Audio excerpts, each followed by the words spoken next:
So this is by far and away one of my favorite errors to talk about. And actually, you know what?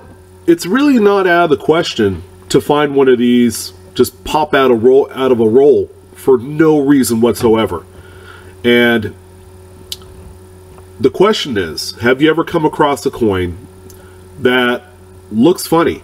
You know, like, you know, in your heart of hearts, it's supposed to be a Kennedy half dollar, but the thing came out of, say, a quarter roll, or maybe it came out of a nickel roll, or even in the most extreme of examples, it came out of a dime or a penny roll, and you know how small those things are. So it's not without question that these coins have popped up in circulation on a few occasions, and let's go ahead and talk about exactly what they are. These coins, and I have two great examples here. I have the Kennedy half dollar on the left, and I also have a very recognizable bicentennial quarter on the right hand side of the screen. Alright, so what these are is, these are coins that have been struck on the wrong size planchet, or in layman's terms, it's simply a blank. For example, the Kennedy half dollar obviously has no date, so there's no way that we could identify specifically what date this coin is. We do know it's clad, alright, and I'll show you in a second the slab, the graded holder that this particular coin sits in, as you can tell by the white prongs on the picture. So we don't know the date, we know it's clad, so it's post 1970. So 1971 and up is what we're looking at for this coin. The coin was inadvertently struck on an errant blank that was a lot smaller than the coin intended to be struck on. The Kennedy half dollar, okay, you know, they're going through the minting process. They have these giant, huge hoppers full of blanks, okay? And if you think about the U.S. Mint, they're not 100% clean and spot on and organized and everything like that. So the off chance that a smaller size planchet would somehow fall into this great big hopper with tens of thousands of blanks, okay, is actually pretty reasonable. So that's where you have the first coin. The first coin, in fact, is a Kennedy half dollar struck on a nickel blank. I probably already said that, but if you could kind of envision the size of a half dollar in relation to a nickel, that's a huge discrepancy in size, which there in turn gives it an extremely radical design and strike, and it's, you know, it's a coin that's unmistakable.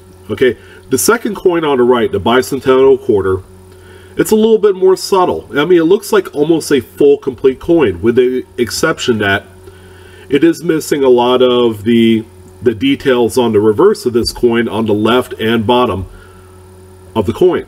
Alright, so there's the top part of United is shaved off, quarter dollar is definitely shaved, and you're missing that whole edge of the rim for, you know, for basically over half of the coin.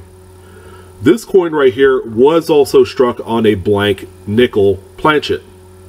So both are nickels. Of course, I gave you examples, you know, on the nickel blanks to illustrate the radical differences in appearance from one denomination to another. All right. So if a blank is smaller than the intended coin that's going to be minted, you better believe that somehow, some way, a mistake is bound to happen. Now, the opposite cannot be said for example, a dime, in essence, is really hard to strike on a quarter blank. It has happened before in the absence of a collar, because if the coin cannot drop into the collar of the striking chamber, there's just no way that you're going to get a strike. Okay, you'll get something else like a die cap, which is crazy in itself. But these off planchet strikes are extremely collectible, And there's been a number of times where collectors, and I've seen them across the like Facebook groups, forum chat pages, where people have gone through virgin rolls of nickels, and voila, a quarter pops out. You know, like a state quarter or a America the Beautiful quarter. And believe it or not, these mistakes still happen today. So value-wise, the coins are highly desirable. They range in price, you know, for example, if you had a dime struck on, or let's say a nickel struck on a cent planchet where it's copper, it's kind of different, but they're the most plentiful. Therefore, those are right around $100 to $200, and then they go up from there depending on the radical nature. Okay, like the Kennedy $50 struck on a nickel planchet would be worth a lot more because it's just two completely radical size differences. And I know I say the word radical a lot, and guarantee it, that's to be the last time in this video. So how do we know we have a genuine example? Because someone can take a coin and just sit there and grind it, you know, on a machinery to get the same desired effect. Okay, that's true. But when you do that, you're obviously going to have the grinding marks on the edge of the coin. Okay, and can you really get the coin to be a perfect circle? 99.9% of the time, it's not going to happen. Okay, unless you have a steady hand and you don't do any damage to the obverse or the reverse of the coin, which, you know, it's really hard to do if you're working machinery. There's really not a logical way to get the same desired effect by simply doing the error on your own. So how do you maximize the value of a coin such as this? First and foremost, okay, I know there are some of you that don't understand third-party grading, and that's fine.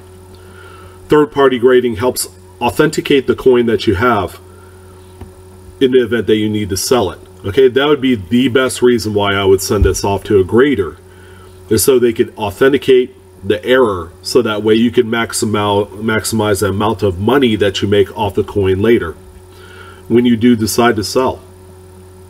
It's a tougher sell if you sell it raw, because the coins typically, the Kennedy $50 I've seen sold for many thousands of dollars. Okay, it's not uncommon to see one sell for upwards of $4,000 to $5,000.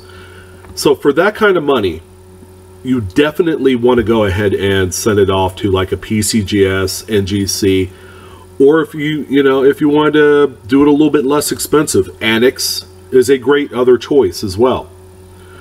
So I wanted to talk a little bit about this subject this evening. You know, it's fun. Searching for errors is fun. Searching coins and rolls is fun. This is one other such coin that you can find out there among dozens, among hundreds of different types of key dates and other variances in coin collecting. So I want to thank you guys for joining in this evening on this particular video. Questions and comments are appreciated, and they're welcomed in the bottom of the video. And you know, please subscribe to Blue Ridge Silverhound if you haven't done so. You'll have access to all the newest stuff that comes out as I load them up. And you know, I thank you guys for your support. You guys have a wonderful evening, and I'll talk to you soon. Take care.